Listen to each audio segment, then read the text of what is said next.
بسم اللہ الرحمن الرحیم۔ السلام علیکم ورحمۃ اللہ وبرکاتہ۔ محترم ناظرین، آج ہر آدمی پریشان ہوتا ہے، چاہے وہ زیادہ کمانے والا ہے چاہے تھوڑا کمانے والا ہے۔ عورتیں ہیں تو وہی پریشان، مرد ہیں وہی پریشان کہ جی کمانے والے بہت سارے ہیں، کمائی آتی ہے لیکن جاتی ہوئی نظر نہیں آتی، سمجھ نہیں آتی کہ پیسہ کہاں چلا جاتا ہے، برکت نہیں ہے، گھر کے اندر بے برکتی ہے اور گھر کے اندر نحوست ہے، گھر کے اندر برکت نہیں ہوتی، روزی میں برکت نہیں ہوتی۔ تو اس لیے کوئی ایسا عمل بتا دیں کہ جس کی وجہ سے ہمارے گھر کے اندر برکت آ جائے، ہماری روزی میں پیسے میں برکت ہو۔ تو آج آپ کو ایک ایسا عمل بتاتا ہوں کہ اگر گھر کی عورتیں اس عمل کو شروع کر دیں تو انشاءاللہ العزیز گھر کے اندر برکت آنا شروع ہو جائے گی۔ جس گھر کی عورت 5 کام کرے گی تو ان کے اندر اس گھر کے اندر اللہ رب العالمین رزق کے دروازے کھول دیں گے، اور دوسری چیز اس گھر سے لڑائی جھگڑے ختم ہو جائیں گے۔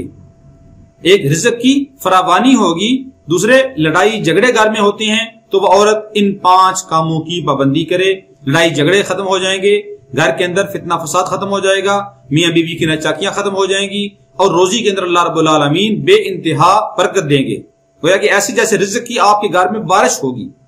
عمل کیا ہے؟ عمل انتہائی آسان سے ہیں۔ سب سے پہلی چیز کہ عورت اپنے اندر شکر کی کیفیت پیدا کرے، ہر حال میں اللہ کا شکر ادا کرے۔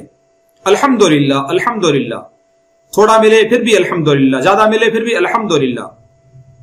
تو اس لیے آپ نے دیکھا ہوگا کہ جتنی بھی ہماری جو مسنون دعائیں ہیں جو اللہ کے نبی صلی اللہ علیہ وسلم نے ہمیں سکھائی ہیں، ان کے اندر اکثر شکر ہی کے کلمات ہیں۔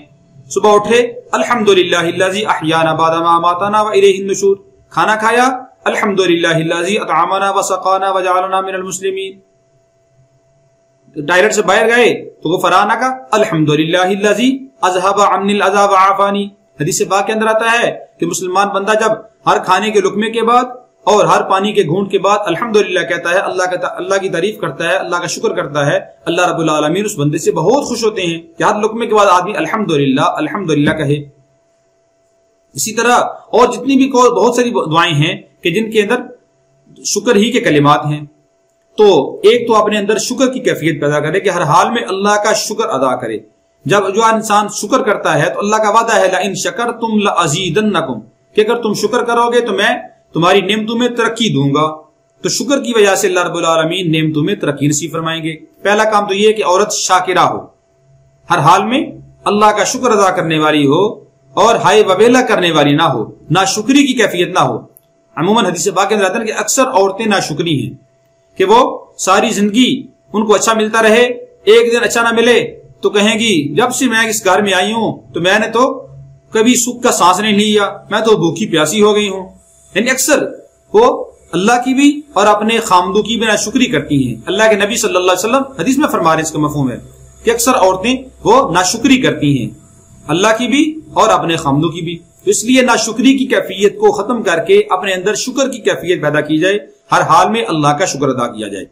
دوسری چیز کہ صابرہ ہو، صبر کرنے والی ہو، مصیبت بیماری پریشانی حال فاقہ آ گیا ہے اس کے اوپر صبر کرے، اللہ کی رضا کے اوپر راضی رہے کہ اللہ کی طرف سے مصیبت آئی ہے، اللہ کی طرف سے فاقہ آیا ہے، اللہ کی طرف سے پریشانی آئی ہے، اللہ کی طرف سے حالات آئے ہیں تو حالات کے اوپر صبر کرنے والی ہو۔ جب صبر کرے گی تو اللہ کا وعدہ ہے ان اللہ مع الصابرین، صبر کرنے والوں کے ساتھ اللہ ہے۔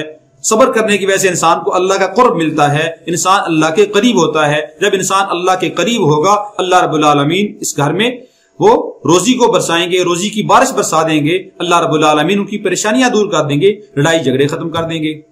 تو دوسری چیز کہ عورت صابرہ ہو۔ تیسری چیز کہ وہ اپنی اولاد کو ادب سکھائے۔ حدیث پاک کے اندر آتا ہے کہ ادبوا اولادکم، اور کما قال، کہ اپنی اولاد کو ادب سکھاؤ۔ تو چونکہ اولاد کا زیادہ تعلق اپنی ماں کے ساتھ ہوتا ہے، عورتوں کے ساتھ ہی ہوتا ہے کہ انہوں نے ہی وہ بچوں کی تربیت زیادہ کرنی ہوتی ہے۔ مرد عموماً باہر کمانے وغیرہ میں مصروف ہوتے ہیں، اپنے کام کاج میں مصروف ہوتے ہیں، تو گھر کی اور بچوں کی دیکھ بھال کی ذمہ داری عموماً عورت کی ہوتی ہے۔ تو اس لیے اولاد کو قرآن پاک سکھائے، ادب سکھائے، دین سکھائے، اہل بیت صحابہ اکرام رسول پاک صلی اللہ علیہ وسلم انبیاء علیہ السلام ان کی تعلیمات سے روشناس کرائے اور ان کا ادب کرنا سکھائے، ان کا تعارف کروائے کہ صحابہ صحابیات کی زندگی کیا تھی، حضور پاک صلی اللہ علیہ وسلم اور ان کے اہل بیت ازواج مطہرات کی زندگی کیا تھی، ان کے احوال کیا تھے، ان کے قصے سنائے، تو اس کی وجہ سے وہ جب ان کو سنائے گی تو بچوں کے اندر بھی صحابہ کرام کے جیسے جذبات پیدا ہوں گے، صبر کی، شکر کی، قربانی کی کیفیت پیدا ہوگی، اور صحابہ کرام کی اتباع کرنا ان کے لیے آسان ہوگا۔ تیسری چیز، ان کو اولاد کو ادب سکھائے اور دین کی تعلیمات سے روشناس کرائے۔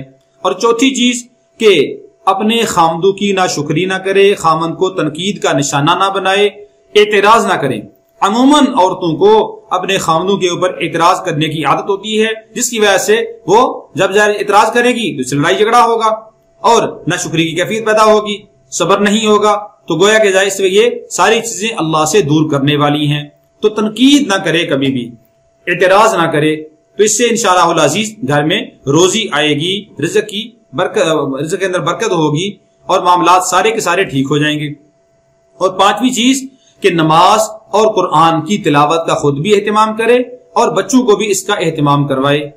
نماز کی پابندی کرے اور اپنے گھر کی حفاظت کرے، اپنی عزت و ناموس کی حفاظت کرے، قرآن پاک کی تلاوت کا اہتمام کرے۔ تو یہ 5 کام جو عورت کرے گی، اس گھر سے لڑائی جھگڑے بھی ختم ہو جائیں گے اور اللہ رب العالمین رزق کی فراوانی بھی فرما دیں گے۔ اللہ رب العالمین تمام مسلمان ماؤں بہنوں کو، تمام مسلمان عورتوں کو جہاں کہیں بھی ہیں، ان کو ان 5 اعمال کا اہتمام کرنے کی توفیق عطا فرمائے۔ اللہ رب العالمین ہم سب کے گھروں میں خیر و برکت نازل فرمائے۔ السلام علیکم ورحمۃ اللہ وبرکاتہ۔